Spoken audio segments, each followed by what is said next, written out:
Бид эерэг үзэл бодол хандлагатай байснаар өөртөө эерэг хүмүүсийг үйл явдал нөхцөл байлыг татдаг.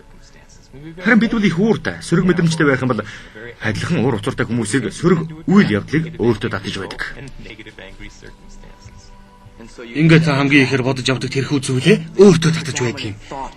Эдгээр бодлоо та ухамсарсан ч бай, ухамсарлаагүй ч бай, ялгаагүй. Хамгийн хөвгөлтэй нь энэ л байна да.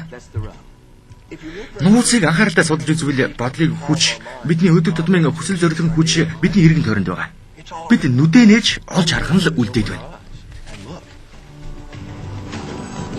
Та татах хүчний хуулийг хаа сайгүй харж байгааг олж харна. Та бүхнийг өөртөө татдаг. Хүмүүсийг, ажлыг, үйл явдлуудыг, эрүүл мэнд, эд баялаг, өр, баяр хөөр, унаж байгаа машина болон байрныхаа хөршөө. Энэ бүхнийг сорон зам мэд өөртөө татаж байдаг юм. Та бодсноо өөртөө авдаг. Таны амьдрал, таны толгоонд болж байгаа бүхнийг бодит биелэл юм. Би зөвхөн хүсэл мөрөөдлийн талаарх бодлуудын тухай эсвэл галзуу төсөөлийн тухай яриаг байна. Би гүн гүнзгий ойлголтын талаар ярьж байна. Квантын физик энэ нээлтэнд анхаарлаа хандуулж эхэлж байгаа. Бодол төсөөлөлтөө өөрийн болгоогүй цагт дэлхийн ертөнцийг өөртөө авч чадахгүй гэж бид хэлдэг юм. Ухамсарт орж ирсэн зүйлийг оюун санаа тодорхой болгодог л доо. Та ойлгохгүй байна гэдэг энэ бүхнийг үл тоомсорлож болохгүй. Та цахилгаан гүйдлийг ойлгодоггүй байх. Үндэгвэл цахилгаан гэж юу болохыг хинч ойлгодоггүй байх уу? Гэсэн чинь танд ашиг шимийн хүртэхэд саад болдоггүй. Яаж ажилтгийг та мэдэх үү? Би л мэдэхгүй. Гэхдээ би цахилгааны тусламжтайгаар хүнд хоол хийж хүнийг ч болгож болдгийг мэднэ. Ийм л байна.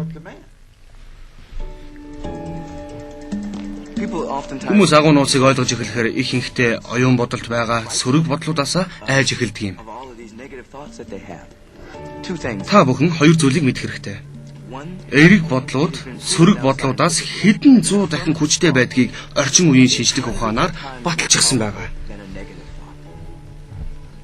Энийг мэдсэний дараа санаа зовох чинь багасч байгаа гэдгийг би ойлгож байна.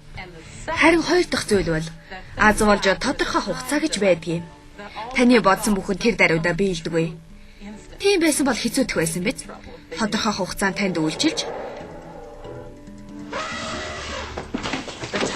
хүсэж байгаа зүйлийнхээ тухай дахин тунгаан бодож сонголтоо өөрчлөхөд тусалдаг.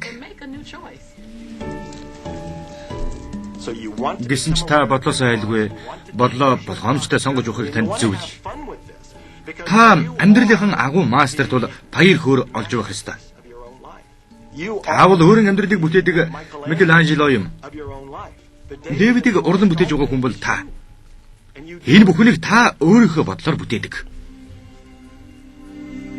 Өнгөрсөн үед нууцыг мэддэг байсан тэргэн хүмүүс энэ их хүчийг бусдаагаа хуваалцалгүй өөрсдөө хадгалж үлдэхийг хүсдэг байсан.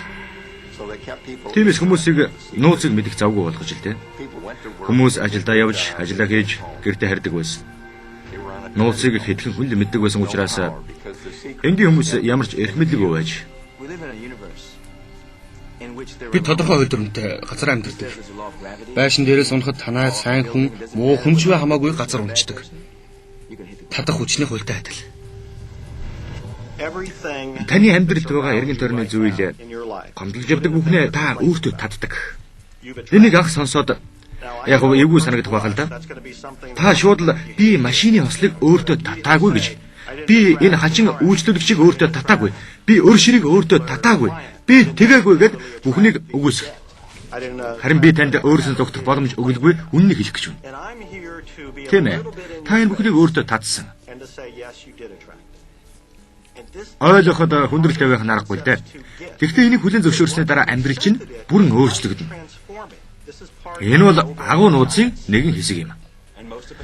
Хүмүүс хариуцлагагүй байдал дуртай. Энэ бүхнийг хянах чадваргүй гэсэн тайлбар байдаг л да. Бидний бодол мэдрэмжүүд авто удирдлагын дээр байдаг учраас санаандгүй ийм байдал үүсдэг гэж хэлнэ. Та бидний ярьж байгаа зүйлийг анх удаага сонсож байгаа бол тэгээд би бодлоо хянаж байх ёстой болж гэнэ үү? Хэцүү ажил биш үү гэх байх. Ихэнхдээ л тэгж санагддаг юм л да. Гэхдээ эндээс л хамгийн зугаатай зүйлс эхэлдэг. Бид өөрсдийнхөө бодол бүрийг таних боломжгүй. Судлаачдын ярьж байгаагаар бидний толгойд өдөрт 60 мянган бодол урсдаг юм. Бүгдийг нь хянахад ямар хүнд байхыг та ойлгож байгаа үстэй. Аз болж илүү хэлбэр арга байдаг юм. Энэ бол бидний мэдрэмжүүд. Мэдрэмжийнхээ ачаар бид бодож байгаа зүйлээ эргэн харах боломжтой байдаг юм. Бодлууд мэдрэмжийг бий болгодог. Сэтгэл хөдлөл бол юу татж байгаагаа мэдхэд тусалдаг. Бидэнд өгсөн гэр бусын бэлэг. Мэдрэмжийнхээ талаар сайн бод. Танд сайхан болон муухай мэдрэмжүүд төрдөг. Энэ хоёрын ялгааг та хэлүүлэлтгүй мэднэ. Нэг нь танд таатай байдлыг авчирдаг бол нөгөөх нь таагүй болгодог.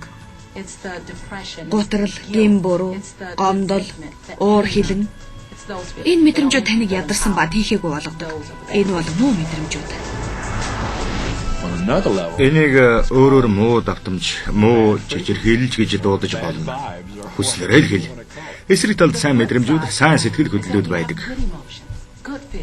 Энийг өөрөөр та сайн мэдрэмжийн талаар сэтгэл санаа сайхан болдгийг сайн мэднэ. Хөгжин, баяр хөөр, талархал, хайр. Өдөр бүр ийм сайхан мэдрэмжтэй байна гэж төсөөлдөг. Ийхэг мэдрэмжийг баярлан хүлээн авснаар танд илүү их баяр хөөр, сайхан мэдрэмж авчирдаг зүйлсийг өөртөө улам ихээр татна. Үнэхээр амархан зүйл. Хүссэн хариулт чинь яг энэ л байна. Яг одоо би өөртөө юу татж байна вэ? Сэтгэл санаа ямар байна вэ? Сайхан байгаа бол сайн л байна. Энгээрээ л угаарай. Мэдрэмж бол бидний зөв ярьж байгаа эсхийг хэлдэг юм. Яг одоо танд сайхан байвал ирээдүйд хүссэн зүйлээ биелүүлэх замдаа явж байна гэсэн үг. Таны сэтгэл таагүй байгаа бол хүссэн зүйлээсээ хацаасан ирээдүг бий болгож байна. Та шинэ өдрийг эхлэх хорон бүрт татах хүчний хууль ажиллаж байдаг юм. Бидний бодож, мэдэрч байгаа бүхэн бидний ирээдүг бүтээдэг юм. Та санаа зовж айж байгаа бол бүхэл өдрийн турш эдгээр зүйлсийг амьдралдаа татаж байдаг юм.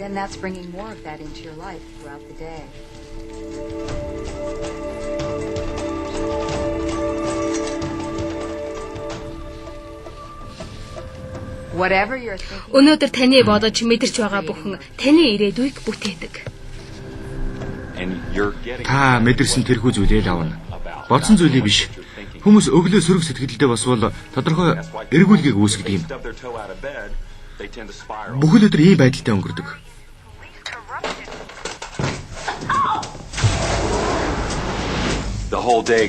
Мэдрэмжийг хянснараа тэр өдрөө бүхэл амьдралаа өөрчлөх боломжтой гэдгийг тэд мэддэг. Та сэрэгтэй өглөөг баяртайгаар огтход л бүх өдржин сайхан мэдрэмж танаас салахгүй. Та сэтгэл санаагаа өөрчлөхийг зөвшөөрөлгүй энэ мэдрэмжээ барьж чадвал татгүйчний хуулийн дагуу сайхан мэдрэмж төрүүлэх үйл явдал нөхцөл байдал хүмүүсийг татсаар л байх болно. Сайхан өдөр өнгөрч, муухай өдөр өнгөрч, баячууд баяжсаар, ядуус ядуурсаар эдгээр хүмүүс үргэлж бодож сэтгэж байгаа зүйлээс болж ийм байдалд хүрдэг. Та яг одооноос эхэлж эрүүл сарууд мэдрэмжтэй болж болно. Та яг одоо өөдрөг сэтгэж, эргэн тойронд чинь байгаа хайр дурлалыг мэдэрч эхлээрэй. Байхгүй ч гэсэн мэдэр. Тэгэхэд орчлон ертөнц танаас их шиглэж байгаа аялгууд дунд хариулна. Орчлон ертөнц таны дотроос урсаж байгаа мэдрэмжинд хариу өгч биелүүлэх болно. Яагаад гэвэл энэ бол таны мэдрэмж. Таны бодол, мэдрэмж таны амьдралыг бүтээдэг. Үргэлж ийм байх болно. Баталгаатай. Тэгэхээр хүссэн хүсээгүй зүйл байсан ч хамаагүй бодол мэдрэмжээрээ төвлөрсөн зүйлээ та өөртөө татж байдаг. Энд итгэхэд хэцүү. Гэхдээ энийг хүлээн зөвшөөрсөн цагт бид гайхамшигтай үр дүнд хүрч чадна. Амьдралд чинь юу тохиолдсон байлаа ч гэсэн тэрнийг өөрчилж засаж болдгийм. Амьдрах хугацаанд хүн өөрийнхөө хувь тавиланг бүтээнэ. Уинстон Черчилль. Сэтгэл хөдлөл сайхан байх нь чухал. Яагаад гэвэл энэ мэдрэмж чинь орчлонд илгээх дохио болж сайхан бүхэн чинь өөрд чинь татагдана. Өөдрөг байх тусмал сэтгэлийг чинь улам сайхан болох зүйлсийг өөртөө татахад тусалж дээд аз жаргалтай амьдралд хөтлөн оруулдаг юм.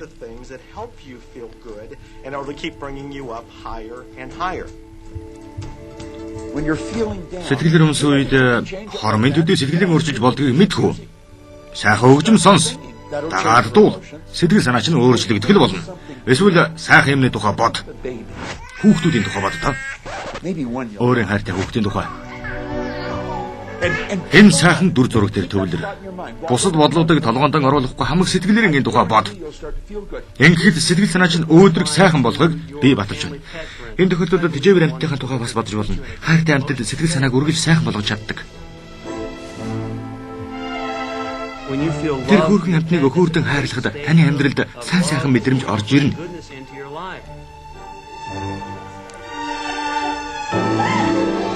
Ямар сайхан бэлэг вэ? Та энийг ойлгож, бодол мэдрэмжээ удирдах сурвал хүсэл мөрөөдлийнхөө бодит байдлыг олж харна.